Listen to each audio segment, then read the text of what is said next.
दर्शक हो, आता पाहणार आहोत एक विशेष बातमी। गेल्या अनेक दिवसापासून बाजार समितीचे भिजत पडलेलं घोंगड अखेर वाळवत घातलं जात आहे।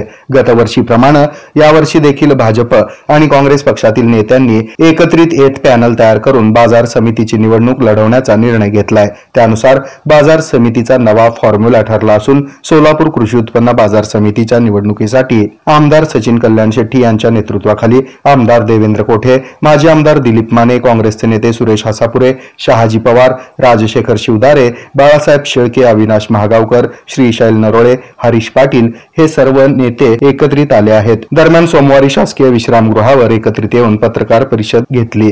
यामध्ये आमदार कल्याण शेट्टी यांनी ही निवडणूक आम्ही सर्वत्र एकत्र येऊन लढवणार असल्याचं घोषित केलं आहे।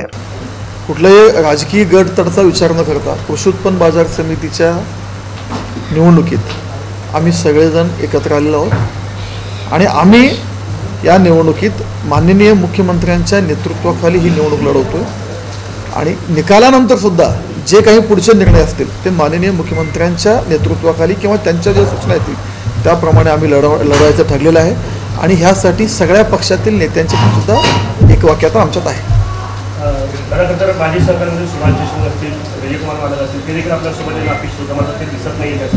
मगाशी म्हणल्याप्रमाणे सगळ्यांच्या मतदारसंघ आहेत त्याची पॉलिटिकल डेमोग्राफी ही वेगवेगळी आहे। आत्ताच्या परिस्थितीमध्ये त्यांच्या मतदारसंघातली राजकीय परिस्थिती वेगळी आहे, माझ्या मतदारसंघातली वेगळी आहे, सगळ्या आमच्या नेत्या मंडळींच्या वेगळी आहे। आणि निवडणूक जिंकण्यासाठी शेवटी निवडणूक जिंकण्यासाठी काही मतांची आवश्यकता आहे। ह्यात सहकार क्षेत्रात कुठल्याही एका पक्षाचं नेतृत्वमान असलेली अशी परिस्थिती आत्ताच्या घडीला तर आपल्या सोलापूर जिल्ह्यात नाही आहे। त्यामुळं निवडणूक जिंकण्यासाठी आणि कुठल्याही गडतड विचार न करता आम्ही एकत्र आलो, पण एकत्र येताना सुद्धा माननीय मुख्यमंत्र्यांना सर्वाधिकार देऊन आम्ही एकत्र आलो। दादा, खरं तर निवडणूक होण्याच्या दृष्टीने अनेक प्रयत्न झालेले पाहायला मिळाले। आणखी 2 दिवस आहेत, असा प्रयत्न आणखी यापुढे अजून साधारण 60 तास आपल्याकडे शिल्लक आहेत। आम्ही प्रयत्न करू, पण एवढ्या मोठ्या प्रमाणात उमेदवारांचे अर्ज दाखल झालेले आहेत तर सगळेच अर्ज निघतील का नाही माहिती नाही, कारण एकही अर्ज राहिला तरी निवडणूक लागणार आहे।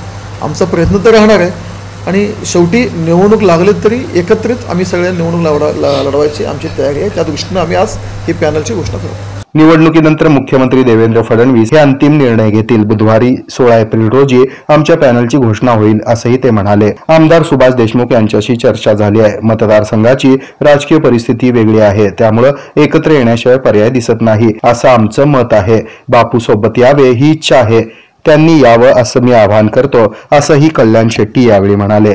दिलीप माने यावेळी म्हणाले की आम्ही सचिन कल्याण शेट्टी यांच्या नेतृत्वाखाली ही निवडणूक लढवतोय, बिनविरोध करण्यासाठी प्रयत्न करतोय। मुख्यमंत्री देवेंद्र फडणवीस यांची आम्हाला गरज आहे म्हणून हा निर्णय घेतलाय।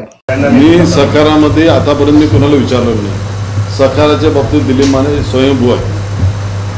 जिल्हा मध्यवर्ती बँक असू दे, खरेदी विक्री संघाचा असू दे, जिल्हा दूध संघ असू दे, मला कोणी नाही, पण मी रिस्पेक्ट म्हणून आदरणीय मुख्यमंत्री साहेबांचा करतो आणि ते करावं लागतंय। मग काय एखाद्याचा मुख्यमंत्र्यांचा मेसेज आला तर मी राजकीय माणूस आहे, मला कळतं की आपला फायदा कुठं तोटा कुठं। आपल्याला एका एवढ्या मोठ्या माणसाचं आपण काम ऐकायचं नाही। ते मार्केट कमिटीसाठी संबंध कशाला आपले खराब करायचे। बाजार समितीसाठी जे काही हिताचे निर्णय होणार आहेत आदरणीय साहेबांकडनं करून घ्या। बाजार समिती महत्त्वाची आहे, सोलापूरचा विकास महत्त्वाचा आहे, हाच हेतू आमच्या समोर आहे, बाकी काही नाही। यावेळी सुरेश हसापुरे म्हणाले, गेल्या बाजार समितीच्या निवडणुकीमध्ये विजयकुमार देशमुख होतेच ना। डीसीसी बँक, मार्केट कमिटी या निवडणुका पक्षीय सोडून लढवल्या जात आहेत, म्हणून आम्ही एकत्र आलोय असं त्यांनी सांगितलं। गेल्या 5 वर्षाच्या निवडणुकीमध्ये निवडणूक झाली, आमच्याबरोबर विजयकुमार देशमुख होतेच ना। आता जे आमच्याकडे होते तसंच मार्केट कमिटी विकास करण्यासाठी आता आम्ही सचिन दादाच्या मागे गेलो। दादा आणि कोटे साहेब जे सांगतील ते निर्णय आम्हाला मान्य आहे। तुमच्या पक्षीय नेत्याला मान्य आहे? नाही, डीसीसी बँकमध्ये, मार्केट कमिटीमध्ये, जिल्हा दूध संघामध्ये हे पक्षी राजकारण आहेच ना।